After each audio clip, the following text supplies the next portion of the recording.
또 우리가 주변에서 이제 내면의 힘이 없는 분들도 많이 만나잖아요. 그런데 그런 내면의 장애를 가지고 있지만 실제적으로 그거를 충분히 키워나가서 다시 회복할 수 있고 재활할 수 있는 이런 것들을 하나님이 우리 안에 주셨다는 것을 좀 생각해보는, 그래서 그걸 회복 탄력성이라고 요즘에 많이 사용하는데 좀 그런 부분을 생각할 수 있었던 것 같습니다. 장애는 우리에게 문제가 되지 않는다. 이것을 저는 개인적으로 깨달았는데 여러분은 어떻게 깨달으셨는지 나중에 또 듣기로 하고 시간에 그 감동과 또 이것을 통해 깨닫게 하신 것에 대해서 같이 또 오늘 예배도 놓고 같이 기도하면서 이렇게 나갔으면 좋겠습니다. 잠시 우리 작은 목소리로 우리 안에 주신 은혜를 생각하면서 이 시간도 맡겨드리며 나아가십시다. 같이 기도합니다.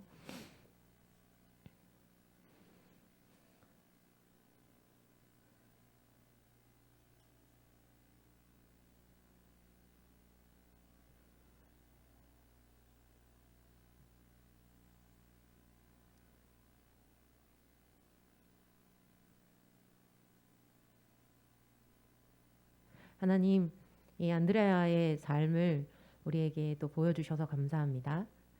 긍정의 힘이라고 하지만 이 가톨릭 국가 안에서 이 딸에게 믿음이 힘이 되었을 것, 그리고 살살하는 그런 경쾌한 음악과 본인이 좋아했던 것을 통해서 다시 한번 일어날 수 있도록 한 그러한 그 매개체를 허락해 주신 그 부분을 이 하나님의 은혜라고 생각합니다.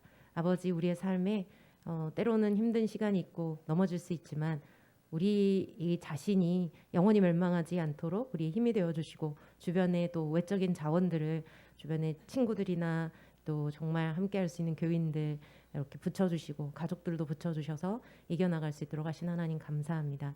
지난 한 주간도 그렇게 하나님 은혜 가운데 살았습니다. 그리고 하나님 앞에 함께 공동체를 모였는데 이 시간에 이 예배가 아버지 주님이 받으시기에 합당한 하나님이 계셔서 더 풍성한 예배 드릴 수 있도록 주님 이 시간에 역사하여 주옵소서. 처음부터 마지막까지 제 성령께서 하나님 은혜 가운데 우리가 주님을 더욱더 알고 주님을 기뻐하고 높여드리는 예배 시간이 될 수 있도록 인도하여 주십시오. 감사하고 예수님의 이름으로 기도합니다. 아멘. 마지막으로 이 찬양하고 같이 기도하도록 합니다. 우리의 모든 섬김이 하나님이 우리를 통해 바라시는 그 열매라고 생각합니다. 또 하나의 열매를 바라시며 감사해요. 깨닫지 못했었는데 내가 얼마나 소중한 존재라는 걸 태초부터 지금까지 하나님의 사랑이 항상 날 향하고 있었다는 걸 고마워요. 그 사랑을 가르쳐준 당신께 주께서 허락하신 당신께 그리스도의 사랑으로도 섬기며 이제 나도 세상에 전하리라. 당신은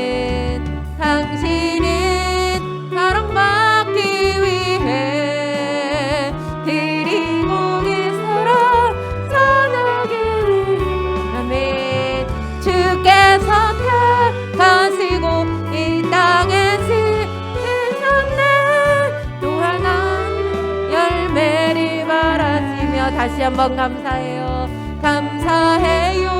깨닫지 못했 여러분의 소중함을 생각하시면서 우리 서로의 소중함을 생각하면서 태초부터 지금까지 하나님의 사랑은 항상 날 향하고 있었다는 걸 고마워요.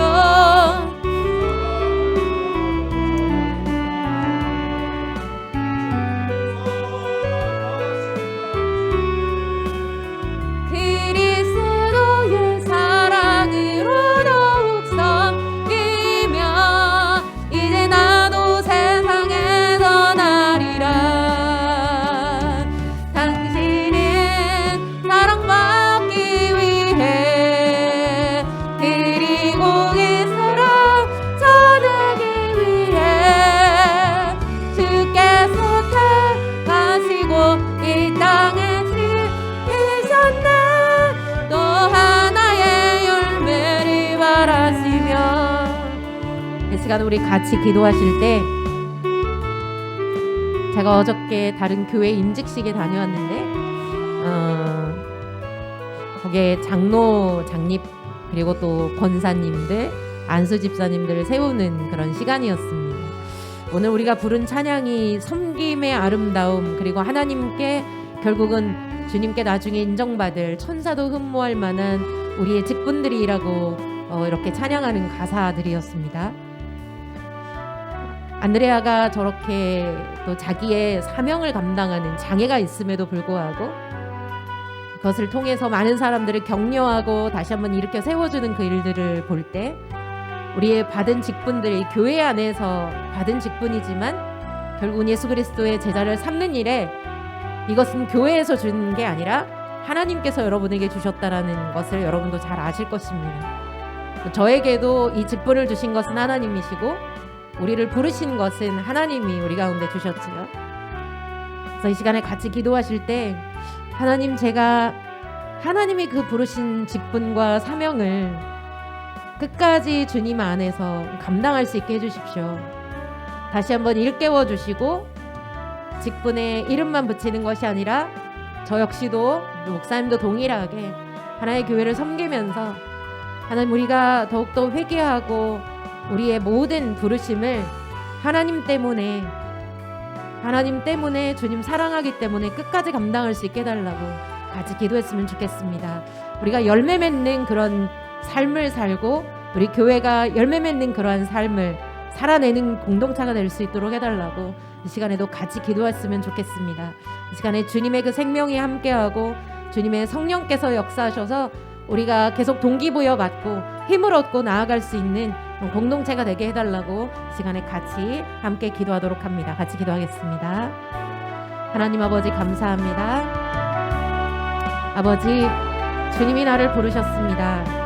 상황과 어떠함에 상관없이 제가 주님 한 분 바라보고 주님이 부르신 사명을 감당할 수 있도록 저를 매일 이끌어 주시고 말씀으로 먹이시며 성령님으로 말미암아 이끌어 가시고 예수 그리스도의 십자가의 사랑과 부활을 통하여서 저에게 하나님 힘주시는 하나님 감사합니다. 우리에게 힘주시는 하나님 감사합니다. 아버지, 주님이 각 사람을 부르셨고 하나님께서 부르신 사명은 또 하나의 열매를 맺는 것입니다. 아버지, 그것이 우리 안에 때로는 힘들다고 느껴질 수 있고 막막할 수 있고 되지 않는다고 생각할 수 있겠지만, 이 교회의 아버지 공동체에 그리스도의 사랑을 위하여서 또 알고 싶고 주님 갈망하고 배고픈 자들, 굶주린 자들이 또 사랑이 필요하고 위로가 필요한 자들이 올 수 있도록 주님 도와주시고, 무엇보다 주님의 생명수가, 주님의 생명의 떡이 이 가운데 함께 있어 하나님이 물된 동산과 같이 세우시는 그러한 교회가 될 수 있도록 주께서 도와주옵소서. 아버지, 우리가 각자 가정에 있고 직장에 있고 누구를 만나든 아버지, 우리가 만나는 사람들에게 그 그리스도의 향기를 전하고 그리스도의 사랑을 전하고 주님 열매 맺어갈 수 있는 삶을 살아갈 수 있게 도와주십시오. 아버지, 언젠가 주님 앞에 우리를 부르실 그날 하나님 우리에게 뭔가 말씀하실 때 하나님 기꺼이 하나님께 인정받는 그런 사람들로 각자 세워질 수 있게 아버지께서 이 하나의 교회 모든 각 직분자들에게 주님 이 시간에 기름 부어 주신 것을 기억나게 하시고 그 기름 부음을 따라 오늘도 주님 사명에 불타고 주님 말씀에 다시 한번 힘을 얻고 나아갈 수 있는 저희가 될 수 있도록 아버지 하나님 역사하여 주옵소서. 내가 시간 나사렛 예수 그리스도 이름으로 명하는 것은 이 교회 안에 공동체 안에 모든 것들을 정말 우리를 방해하고 하나님의 뜻이 이루어지지 못하도록 우리 마음 가운데 좌절과 낙심과 혹은 기대감을 갖지 못하도록 하며 좌절하고 그 자리에 있도록 하려고 하게 하고 또 이 공동체를 성장을 방해하려고 하는 모든 악한 것들은 내가 시간 나사렛 예수 그리스도 이름으로 명하는 이 너희들이 이곳 가운데서 떠나가 있을지어다. 아버지 하나님의 문들을 열어주시고 우리의 전도의 문을 열어주셔서 우리가 더욱더 주님을 전하고 나아갈 수 있는 주여 그 담대함과 열정들을 허락하여 주옵소서. 이 시간에 주님의 생명수가 콸콸콸 쏟아 우리에게 하는 각 사람에게 넘쳐지는 그네를 허락하여 주시옵소서. 하나님, 우리가 오늘도 주님 때문에 힘을 얻고 나아가는 그리고 주님을 만나는 시간 될 수 있도록 함께하여 주십시오. 감사하고 예수님의 이름으로 기도합니다. 아멘. 오늘 본 말씀 누가복음 15장 15절로 19절입니다. 우리 함께 교도하도록 하겠습니다.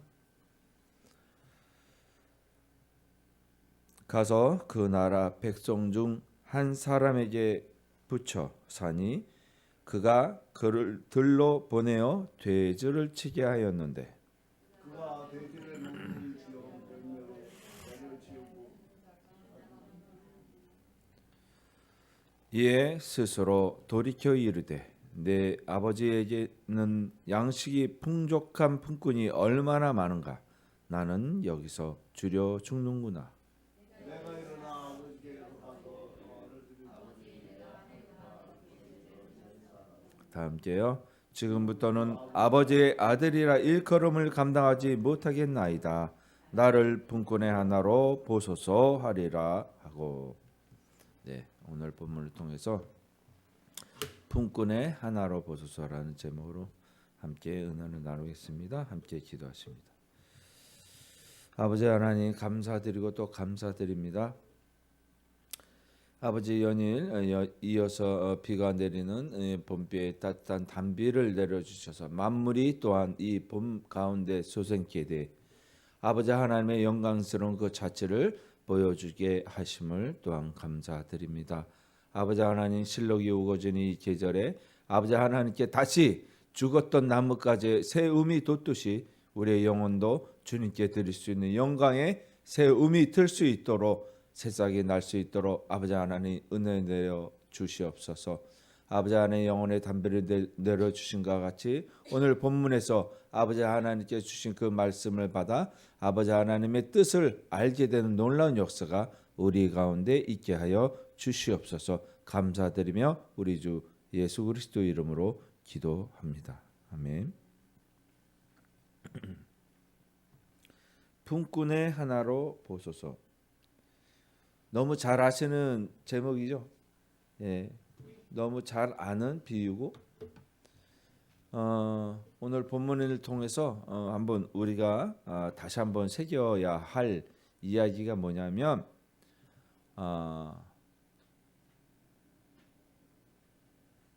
내 자신이 어떤 사람인지 자기의 정체성을 상대에게 규명을 해주는 이야기예요. 이 제목이 그죠? 하나님께가 아니라 아버지께 드리는 거예요. 아버지께 이렇게 보시옵소서. 나의 정체성은 품꾼입니다. 라고 말하는 오늘 본문이에요. 그래서 오늘 본문을 다시 한번 이제 보면 이렇습니다. 가서 그 나라 백성 중 한 사람에게 붙여 사니 그가 그를 들러 보내어 돼지를 치게 하였다. 근데 지금의 상태가 뭐냐면 아버지의 재산이 많아서 그 재산의 절반을 어차피 상속받을 재산을 미리 받아서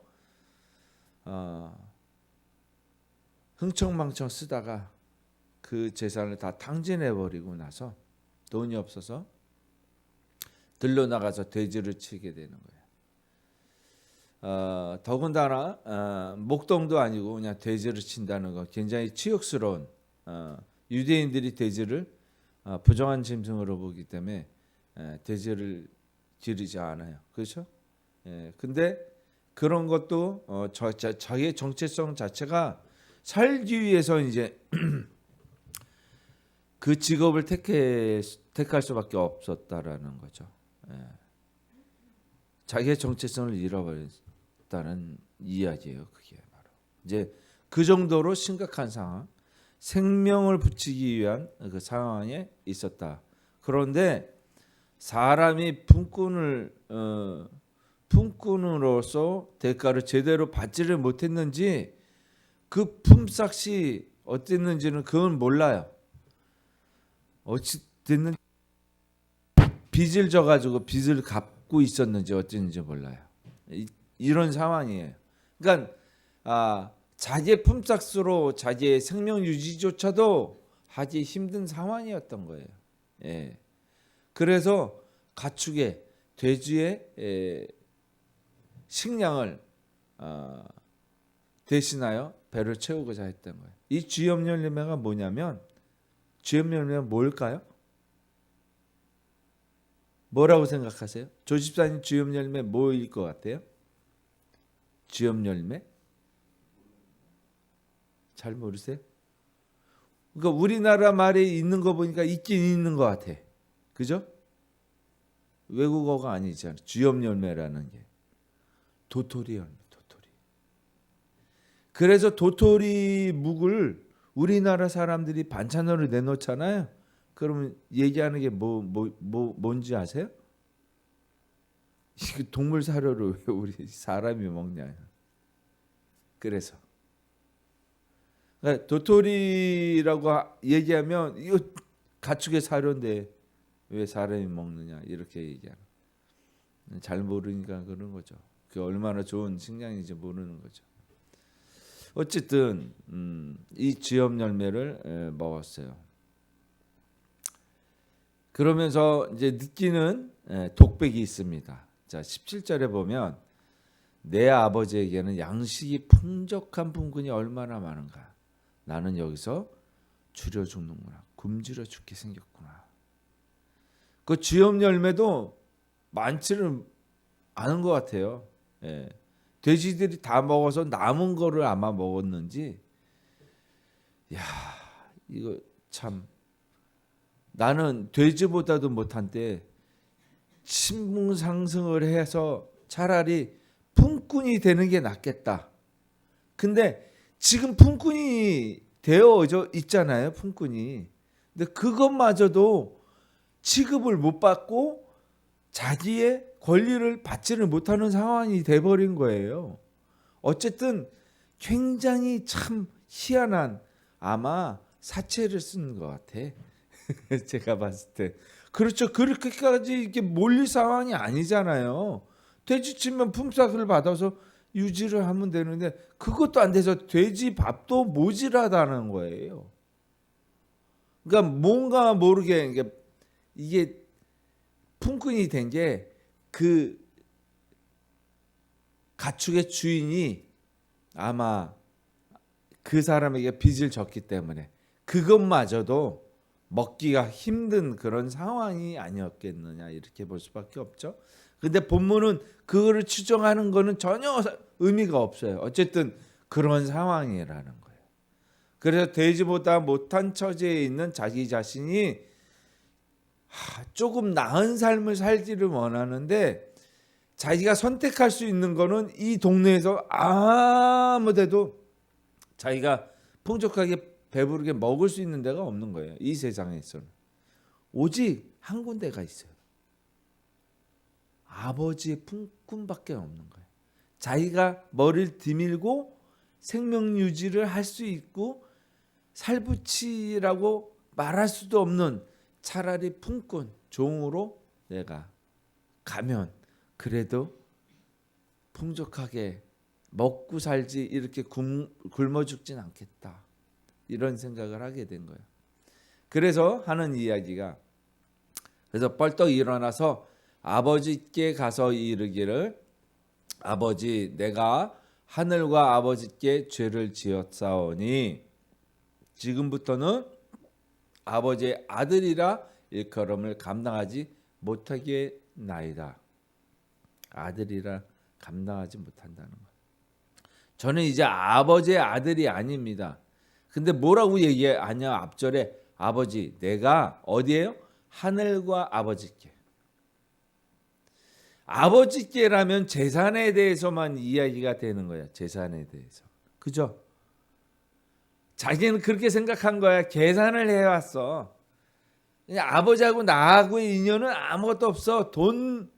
내가 돈을 받을 수밖에 없는 아들의 정체성으로서 돈이면 다 끝나는 거야. 아들의 신분이면 다 끝나는 거야. 뭐 내가 아버지한테 그리고 이제 그 집을 떠났던 사람이었단 말이에요.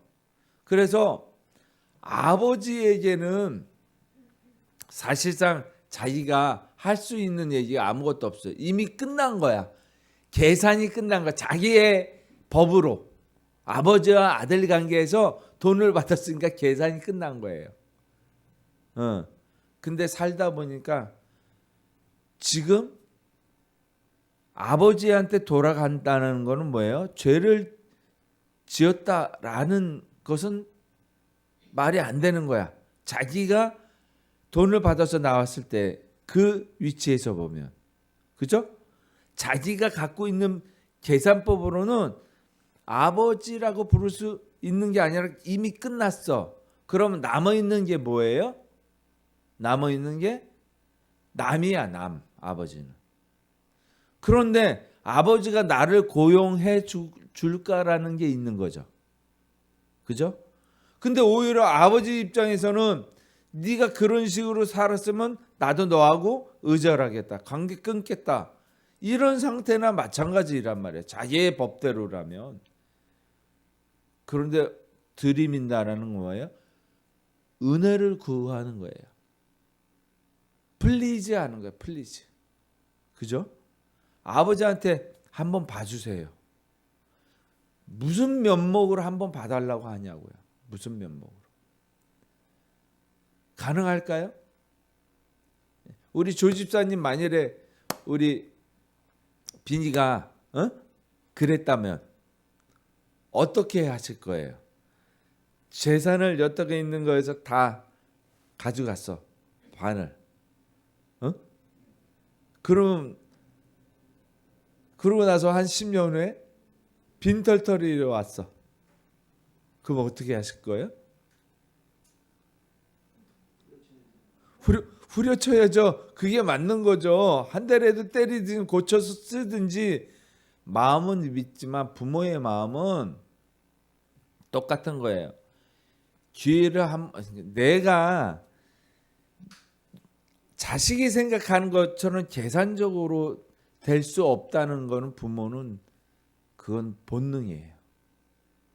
왜냐하면 자식은 부모를 골 파먹는다고 하잖아요.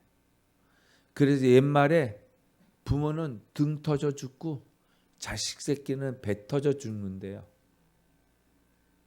슬픈 이야기잖아요. 그죠?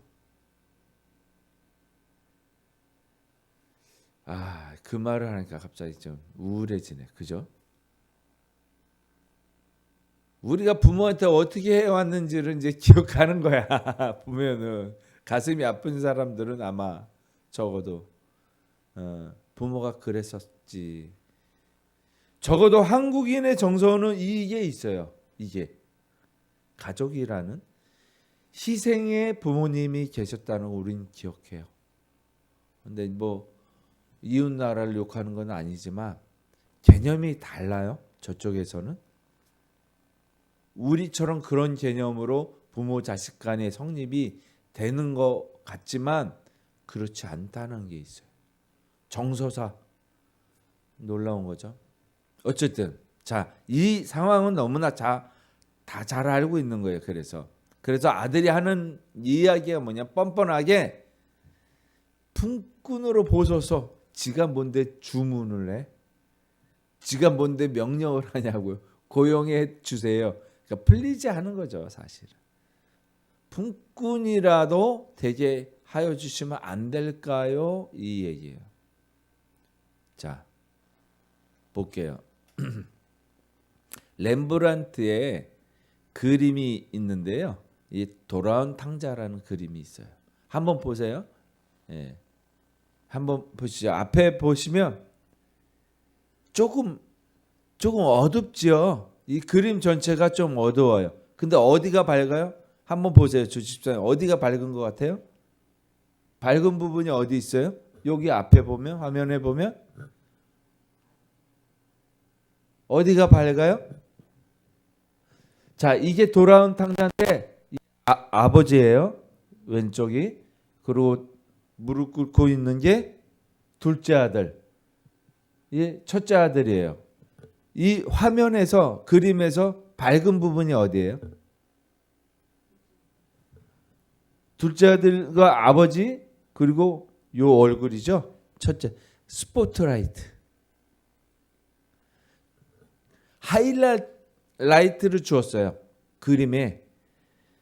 그래서 그 표정을 주목하라고 하는 거예요. 렘브란트는 아버지의 모습이 어떤 것 같아요? 초로의 연약한 부드러운 근육을 담은 얼굴 표정. 보이시나요? 그죠? 뭔가가 완벽해 보이는 그런 얼굴이 아니라, 그죠? 뭔가가 어리숙한 듯하게. 근데 큰아들의 얼굴 모습은 어때요? 어떤 모습이에요 지금? 즐거워하고, 잘 안 보여? 즐거워하고 있는 모습은 아니에요. 그죠? 얼굴이 serious, 심각한 모습, 표정이에요. 예. 그죠?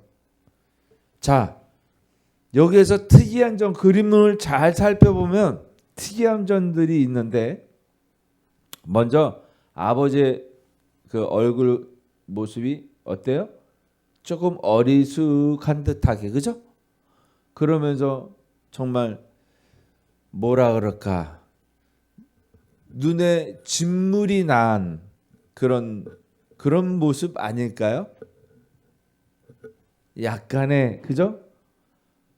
어리숙한 듯하게 눈에 그 힘이 없는 군율의 모습을 보여줄 수 있어요. 그 아버지의 마음이에요. 그게 사랑의 마음. 그 다음이 보여주는 게, 지금 이제 보여주는 게 하이라이트가 지금 아들과 아버지에게 이렇게 되어져 있잖아요. 그죠? 시선이 이렇게 아들에게 하이라이트, 환하게 비춰주는 그런 모습이에요. 이게 아버지의 시선이라는 거예요. 그 다음에 아버지의 왼손을 볼게요. 왼손과 오른손이 조금 달라요. 이 왼손, 그 다음이 이 오른손인데,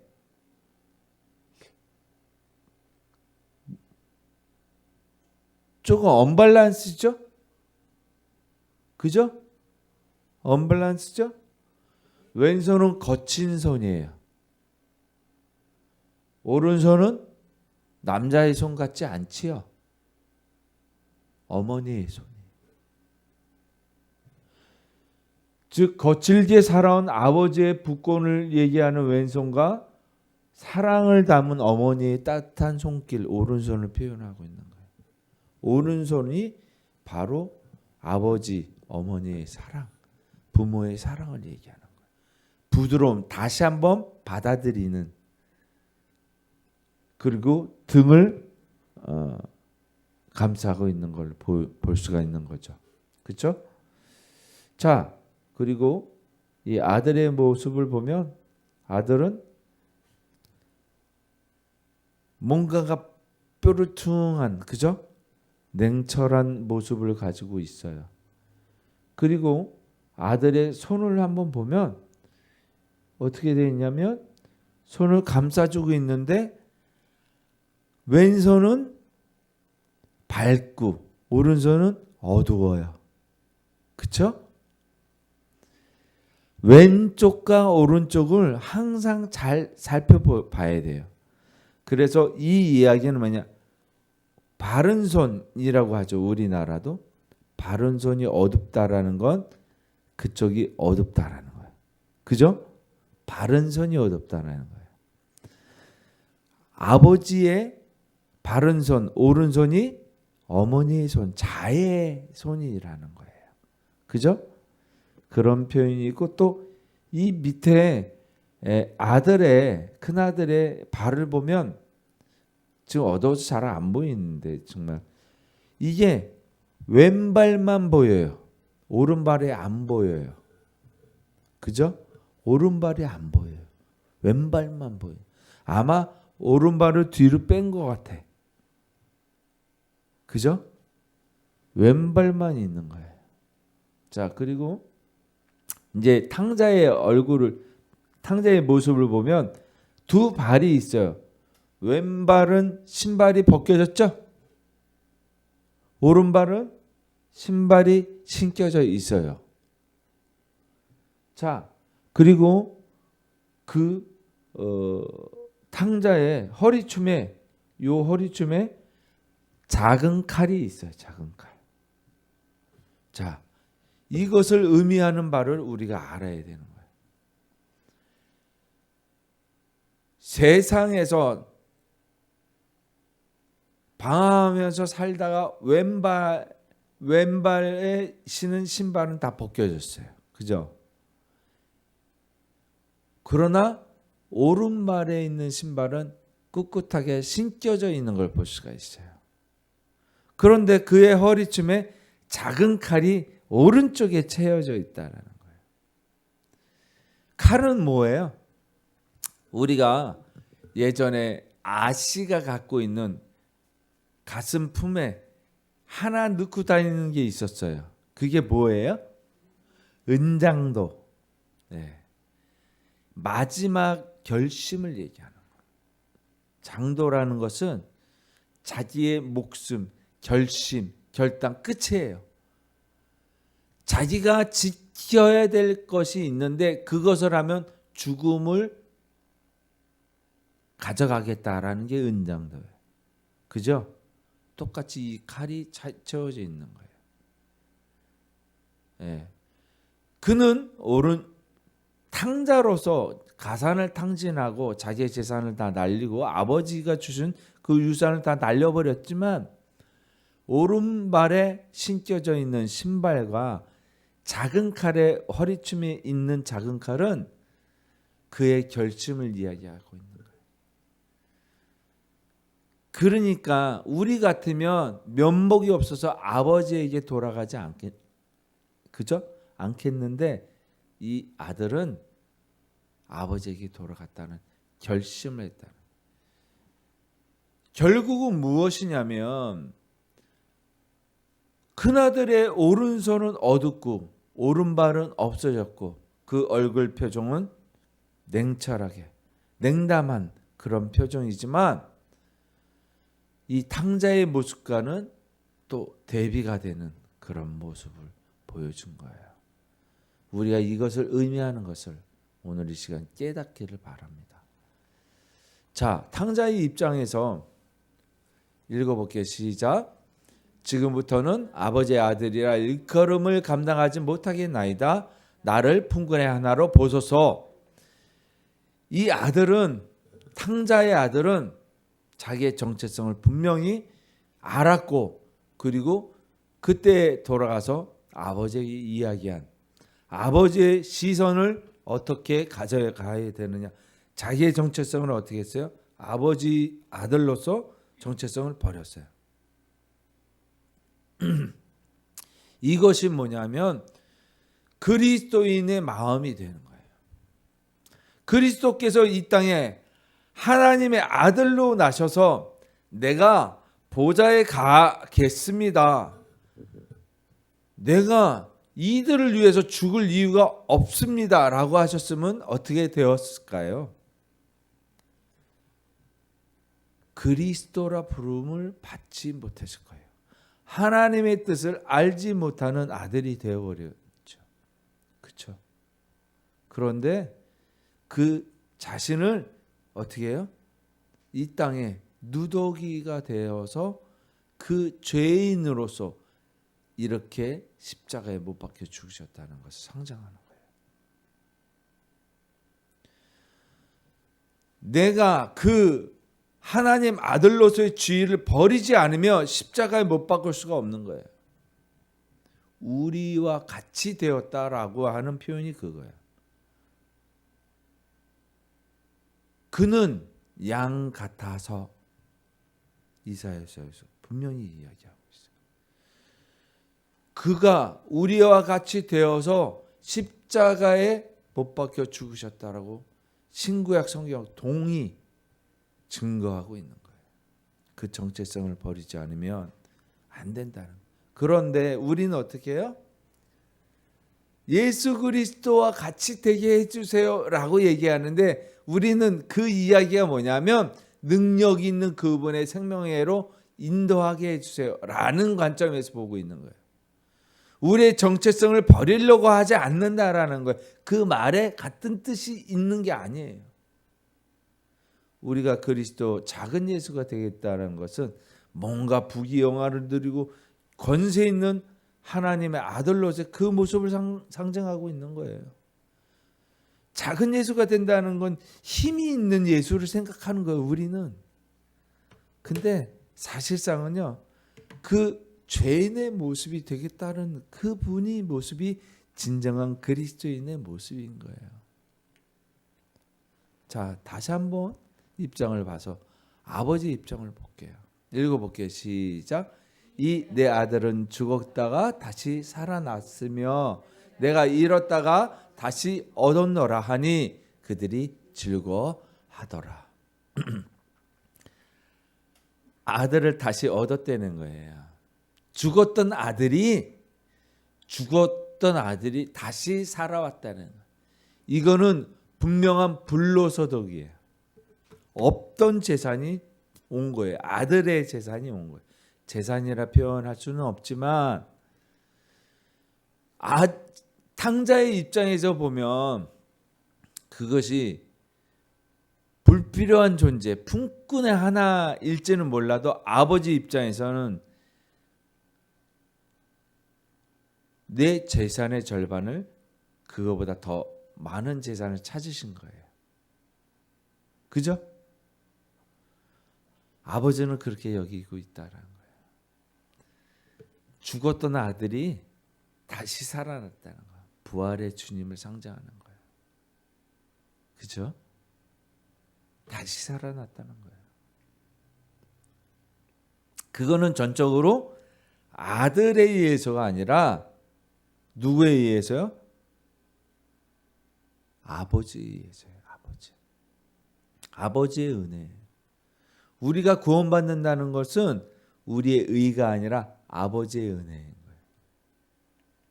자, 또 다시 입장을 볼까요? 큰아들들의 입장. 읽어볼게요. 시작.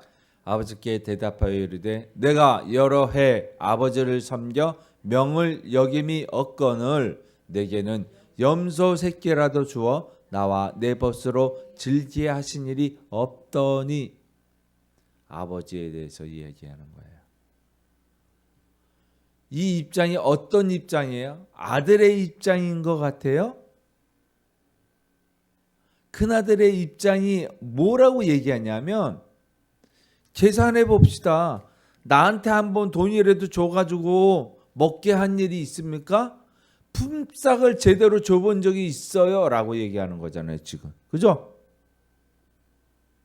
품삯이 제대로 쳐가지고 나한테 대우해 준 적이 있어요?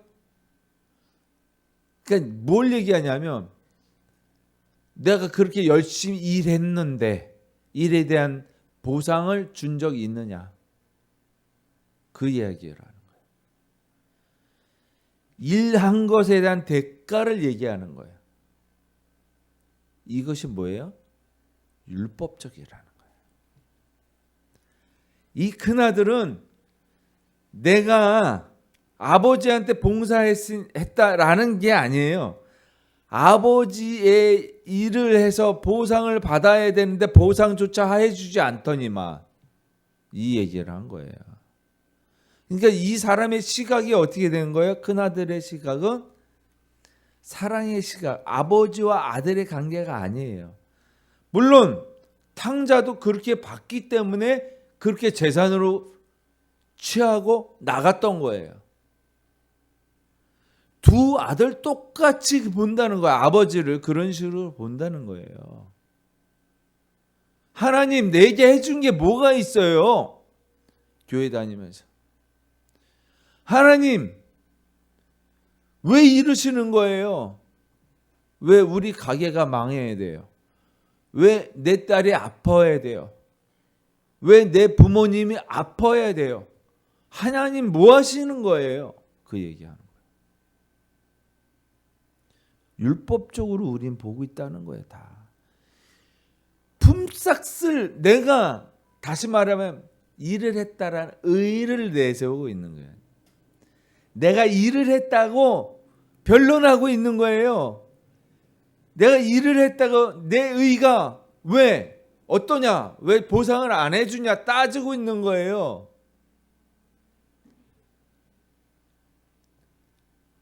그래서 그 보상을 주님이 해줬어요. 이 땅에서. 천국에 올라갔어요. 너에겐 보상해 줄 게 없어. 이제 절로 가. 이렇게 된다는 거예요. 무슨 얘기인 줄 아세요? 이게 얼마나 심각한 얘기인지 아세요? 우리가 어떻게 바라보고 있느냐면 하나님은 당연하니까 은혜 주실 거 당연하니까 뭐 천지를 창조하신 분이에요. 부족한 게 뭐가 있어요?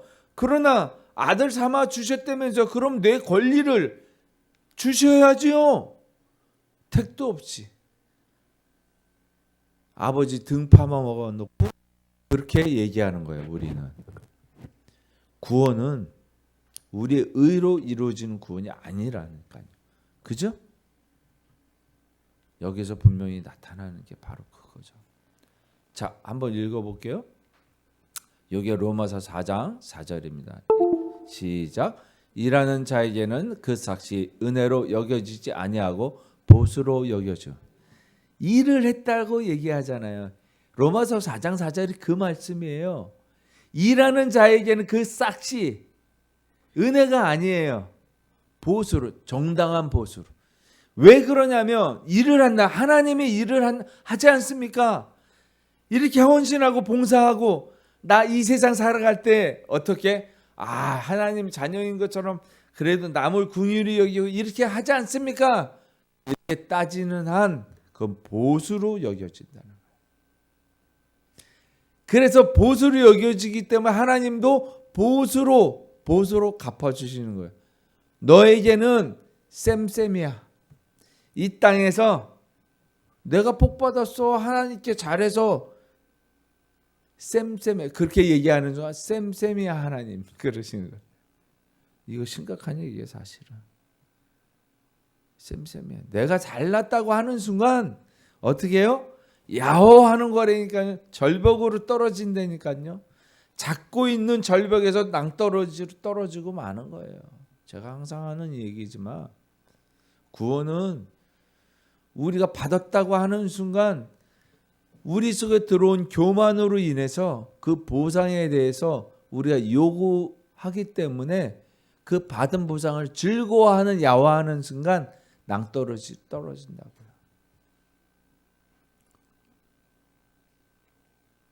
로마서 10장 계속해서 읽을게요. 시작. 내가 증언하노니 그들이 하나님께 열심히 있으나 올바른 지식을 따른 것이 아니니라. 하나님의 의를 모르고 자기 의를 세우려고 힘써 하나님의 의에 복종하지 아니하였느니라. 누구의 의를 세웠다고요? 자기의 의를 세웠다는 거예요. 그러니까 우리의 의를 세웠다는 거예요. 일하는 자에게는 그 삭시 은혜가 아니라 보상이라는 거예요. 일할 거냐? 아니다. 이 생각이 우리에게 있어야 되는데 무엇을 바라봐야 되냐? 우리 일하는 게 목적이 아니에요. 하나님의 사랑을 느끼고 하나님의 사랑으로 나아가는 게 우리의 본심이 되고 실체가 돼야 되는데 우린 보상을 바라는 거예요. 무서운 얘기예요. 그래서 누가복음 15장 계속해서 마지막 31절 한번 볼게요. 읽읍시다. 시작. 아버지가 이르되 너는 항상 나와 함께 있으니 내 것이 다 너희 것이로되. 누구한테 한 이야기예요?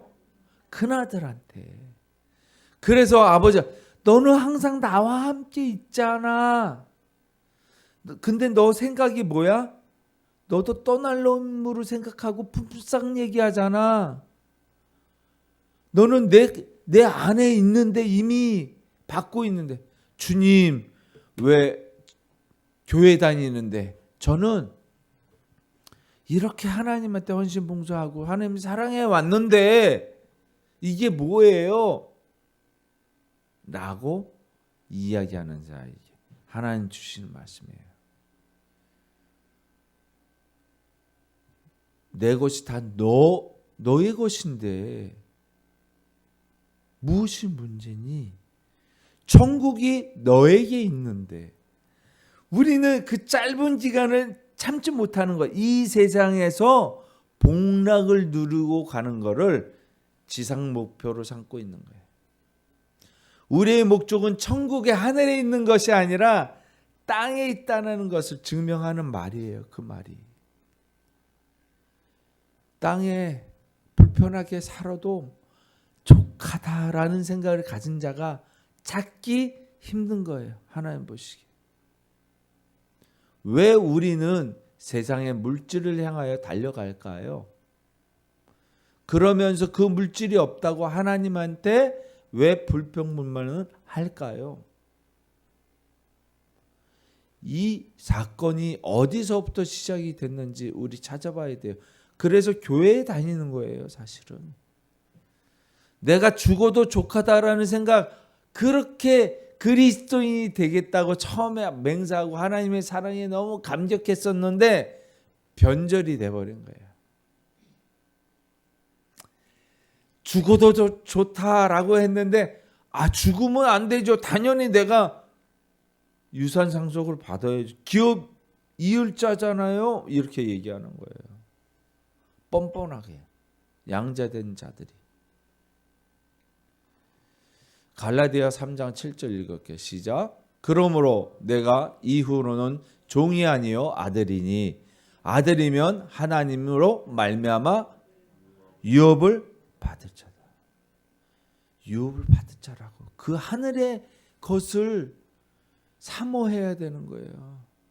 영원한 것을 사모해야 되는데 우리는 없어질 것, 썩어질 것을 사모하는 거예요.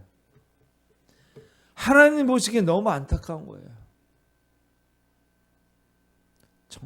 정말 그래요. 자, 계속해서 레위기 1장 3절 읽을게요. 시작. 그 예물이 소의 번제이며 흠없는 수컷으로 회막문에서 여호와 앞에 기쁘게 받으시도록 드릴지니라. 뭐를 하는 거예요? 번제를 드리는 거예요. 그래서 돌아온 탕자에게 살찐 송아지를 잡아서 잔치를 배설했죠. 응? 요게 제사예요. 레위기 전체가 제사와 정결에 가는 거. 정결이라는 것은 제사를 드림으로 몸이 거룩히 여김을 받는 정결 예식으로 가는 거예요. 그러니까 거룩으로 가는 게 레위기예요. 다시 말하면 송아지를 잡는다는 거, 먹을 것을 먹는다는 성찬은 제사예요. 제사. 예배를 드린다는 건 제사예요. 예배를 드린다는 것은 거룩을 이야기하는 거예요. 레위기 전체는 거룩장입니다. 거룩장. 거룩하다는 것은 뭐예요? 몸을 구별하는 것, 분별하는 거예요. 몸을 구별하는 것. 내가 땅에 있는 사람으로 처해 있는 것이 아니라 몸을 구별해 하늘에 있는 자로 내가 처신을 하는 거예요. 몸, 처신, 그렇죠? 몸 둘 곳 처신이잖아요. 그래서 몸의 구별이라는 건 처신을 얘기하는 거예요. 이 땅에서 땅의 사람으로 처신하는 게 아니라 하늘의 사람으로 처신은. 근데 잘 먹고 잘 자게 해주고 하나님의 아들로 살게 해주세요. 이거는 이치가 안 맞는 거예요. 그래서 하늘의 것은 무엇이에요? 부족하여도 큰아들에게 한 아버지의 말씀이라는 거예요. 내 것이 너희 것이야. 너 그 큰 보배를 가지고 있는데 넌 그걸 모르고 있는 거야 라고 얘기하는 거예요. 계속해서 마태복음 22장 4절 읽을게요. 시작. 다시 다른 종들을 보내며 이르되 청한 사람들에게 이르기를 내가 오찬을 준비하되 나의 소와 살찐 짐승을 잡고 모든 것을 갖추었으니 혼인잔치에 오소서 하라 하였대. 혼인잔치에 오라. 혼인잔치. 살찐 짐승을 잡았다 이러는 거예요. 요게 제사라고요. 잔치가 제사예요. 거룩이라고요. 우리의 의미는 뭐냐? 먹고 즐기고 하는 것, 세상에 있는 몸으로 살아가는 것을 우리는 잔치라고 생각하잖아요. 제사는 잔치인 거예요. 예배는 잔치인 거예요. 불의한 청지기도 있어요. 요 누가복음 15장 다음에 16장에 불의한 청지기의 이야기가 또 나와요. 이 마태복음 22장에서는 사람들을 청하여 오라고 했는데 오지 않는 거, 바쁘대는 거예요. 바쁘대는 거예요. 나 이거 이 핑계가 많아. 그러니까 자기들이 바라보는 건 뭐냐면 세상적인 거예요. 땅의 것. 위의 것을 바라보지 않고 아래 것들을 바라보고 있다는 거예요. 우리의 시선이 거기 있다는, 이게 세계관. 우리의 세계관이 어딘? 이 땅에 있는 거예요.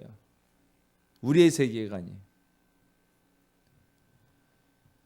우리의 세계관이 땅에 있는 한 하늘에 올라갈 수가 없어요. 하늘에서 하나님께 보상받을 수가 없는 거예요.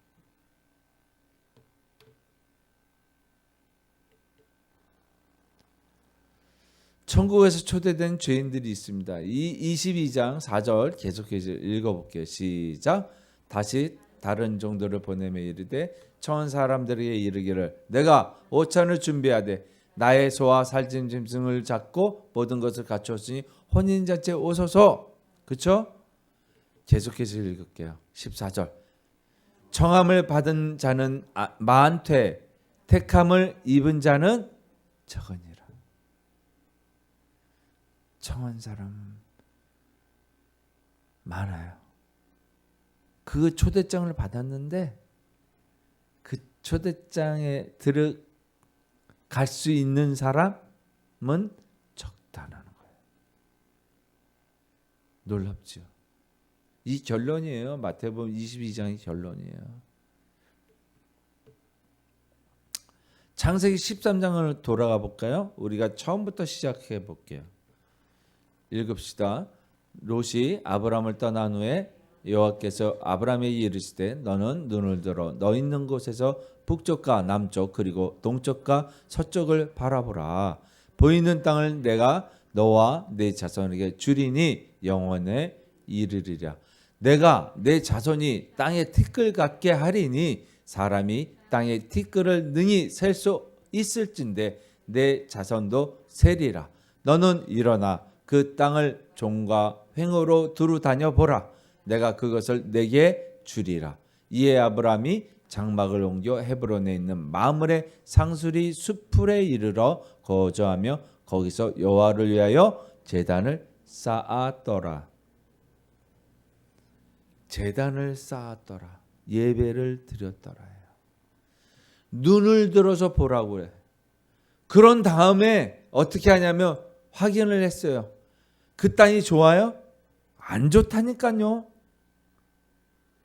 소돔과 고모라 갔던 그 땅 간 곳이 룻이 간 것이에요.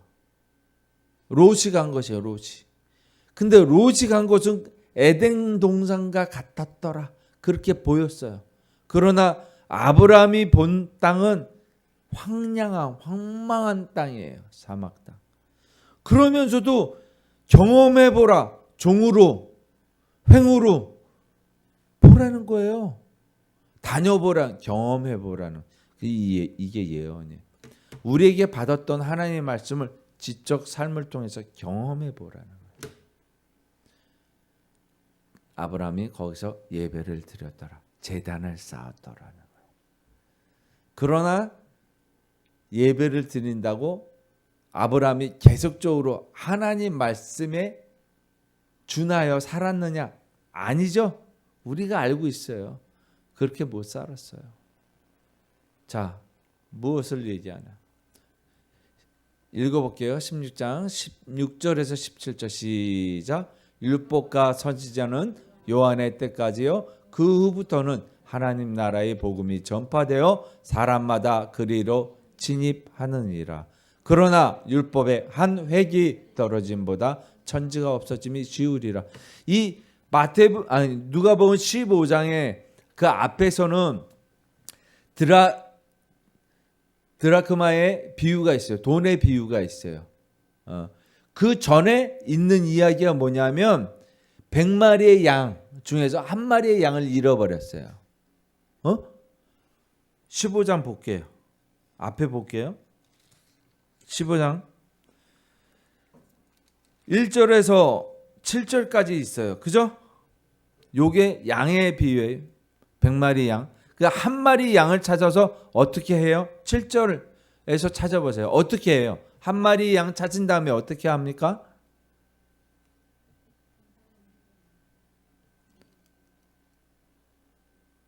아흔아홉 마리로 말미암아 어떻게 한다고요? 기뻐한다는 거예요. 기뻐한다는 거예요. 지금 이 비유들이 어떻게 결말을 했나? 그 다음에 8절에서 10절까지 드라크마의 비유인데 잃어버렸던 돈을 찾으면 어떻게 하느냐? 10절에서 찾아보세요. 한 사람이 회개하며 하나님의 사자들 앞에 어떻게 해요? 기쁨이 되느니라. 그러면 오늘 본문에 11절에서 32절까지 있는데 32절 볼게요. 그래서 내가 잃었다가 얻었기로 우리가 어떻게 한다고요? 즐거워하고 기뻐하는. 이 15장에서 주고 있는 의미가 뭐냐면 잃어버린 사람, 잃어버린 것을 통해서 주관이 어디에 있어요? 기쁨에 있는 거예요. 누구에게 있어요? 아버지에게 있는 거예요. 천국에 있는 거예요. 하늘은 기쁘다는 거예요. 죄인이 회개하면 기쁘다라는 거예요. 하나님이. 왜냐하면 죄인은 권리가 없어요. 당연히 그 기쁨에 참여하는 자가 되겠지요. 16장에서 계속 이어지는 게 이제 뭘 얘기하냐면 불의한 청지기에 대해서 이야기하는 거예요. 불의한 청지기의 이야기가 1절에서 13절까지예요. 13절 말미에서 뭐라고 쓰여져 있나 한번 보세요. 말미에 너희는 하나님과 재물을 겸하여 섬길 수 없느니라. 이 이야기가 무슨 이야기냐면 하늘과 땅을 겸하여 섬길 수 없다라고 얘기하는 거예요. 분명하게 우리가 무엇을 섬긴다는 것을 알고 계신 거예요. 하나님은. 우리는 물질을 섬기는 거예요. 하나님 섬기는 게 아니에요. 금송아지를 만들었던 이스라엘 백성은 광야 땅에서 그것을 금송아지가 하나님이라고 얘기했어요. 하나님이 어떤 모습이냐? 자기를 풍요롭게 해주는 금송아지라는 거예요. 그렇게 바라본 거예요, 하나님을. 이게 세계관이라고요. 우리가 어떻게 바라보고 있느냐? 하나님은 이용수단일 뿐이에요. 나의 배를 불리게 해주는. 그래서 지금 오늘 지금 16장 16절 17절 말씀이 결론인 거예요. 율법대로 살면은 율법대로 보응을 받는다는 거예요. 별일을 받으려고 하면 별리대로 해주겠다는 거예요. 네가 보상을 원하면 보상대로 해주겠다는 거예요. 그게 율법이라는 거예요. 네가 율법에 거하겠느냐? 은혜에 거하겠느냐? 바울이 이야기하는 게 그 말이에요. 네가 율법에 거하려고 그래? 보상해 줄게. 보상 받았어. 그거는 내가 알아. 보상해 줬다는 건 너도 알아. 이거는 변증할 수가 없는 거예요.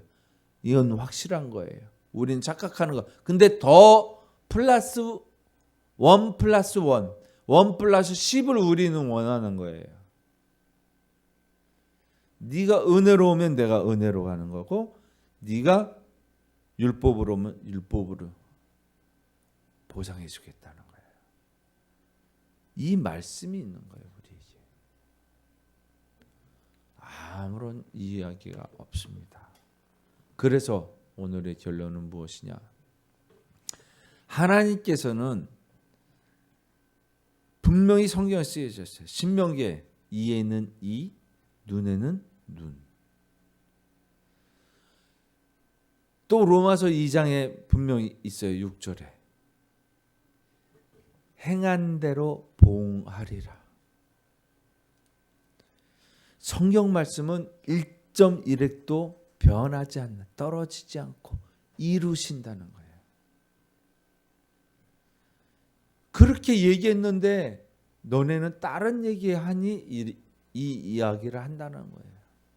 그래서 정확하게 진정으로 영과 진리로 예배드리라는 거예요. 영과 진정으로, 영과 진리로. 마음이 우러나지 않는 하나님 섬김은 우리의 율법적 요식 행위에 지나지 않는 거예요. 가면을 쓰는 거예요. 그리스도인이라고. 가면 쓴 자는 벗겨보면 사단의 얼굴이 있는 거예요.